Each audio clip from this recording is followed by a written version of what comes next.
এখান থেকে আমাদের ব্রাউজার সেটআপ ওপেন হয়েছে। এখান থেকে মোডে বা F7 এখানে ক্লিক করব। এখান থেকে 8 পয়েন্ট অপশানটি আসবে, এইরকম অপশান আপনাদের থাকতে পারে।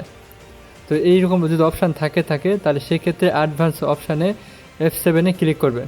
এখান থেকে EZ মোডে আসবে। এরপর আমরা এখান থেকে ওসিতে ক্লিক করব। ওসিতে ক্লিক করার পর আমাদের ওসি এক্সপার্ট মোডে চলে আসবে। এখান থেকে আপনাদের অনেকের মানে নর্মাল থাকতে পারে, এই নর্মাল থাকতে পারে বা এক্সপোর্ট করবেন। এখান থেকে নর্মাল থাকলে এক্সপোর্ট করবেন। আমরা এখান থেকে এক্সপোর্টে ক্লিক করব। আমরা নিচের দিকে একটু মাউসটা স্ক্রল করব। নিচে দেখবেন CPU ফ্রেমওয়ার্ক এই লেখাটাই ওপেন হবে, বা হিডেন থাকলে এটা ওপেন থাকবে। ওপেন করার পর নিচে দেখতে পাবেন যে HBG মোড আমরা এখানে ডিজেবল করা আছে, আমরা এখান থেকে ইনেবল করব। এখানে আমরা ক্লিক করব। ক্লিক করার পর দেখব ইনেবলে ক্লিক করলাম।